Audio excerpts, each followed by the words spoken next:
Okay, so there are a bunch of grease connections on my tractor, so I will focus on these 4 for now.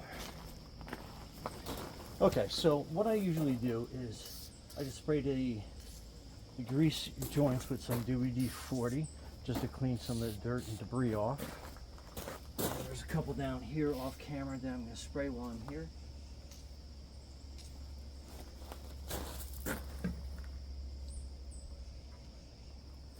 That's our WD as a rag in case we have some spillage. And then basically what we're doing is we are just pumping this a couple times. Just get some good pressure in there.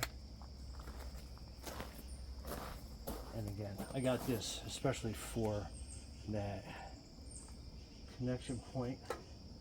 And then we just grease until you kind of hear it squirt out a little bit. Usually a couple pumps is all it needs.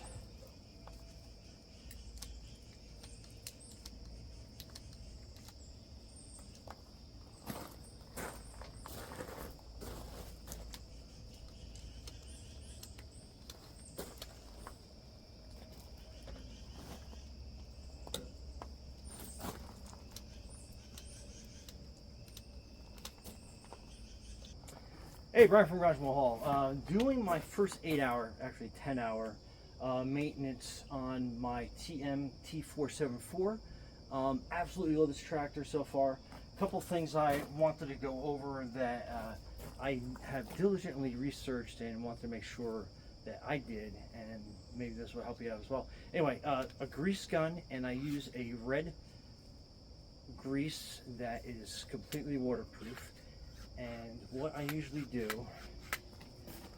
is, again, I've had other tractors before, but I usually like to spray the grease nipples down with WD-40. That's just to kind of get some dirt and debris out of there. Then you clean it with a rag. And I've actually, on the bucket side, I've actually had to use my Leatherman because I had a bunch of little gravel and dirt and I couldn't get this connection on. But it's pretty simple. Just put it there, make sure it makes a good connection, and then you just pump. And so you kind of hear the grease squirt out, or you'll feel a lot of like back pressure. But I mean, that is it. You just attach that, and then if you have a locking grease gun, that makes life a lot more easier. And let me just rather wipe the grease off my hands, and I'll show you all the connection points that I found on here, and there is a lot.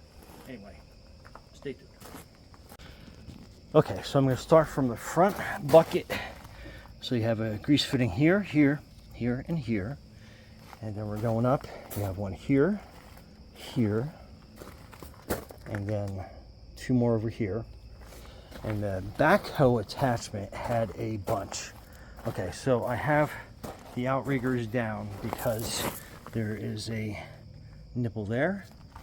There's one at the bottom and the top of the swivel. And then you can see that one on the one controller there.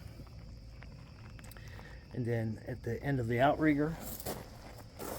And then you have a bunch. So those will be on the other side. And then down here, 1, 2, 3. And then you come around to the outside, and again you have a couple there, one there,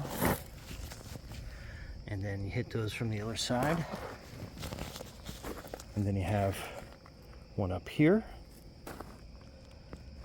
and then you have that one there, and again I covered that one and a bottom one, just a different angle, and then a bottom one there. And then again your outrigger at the end, and then you have that one that is hidden in there, and there is one on either side here. I missed this one.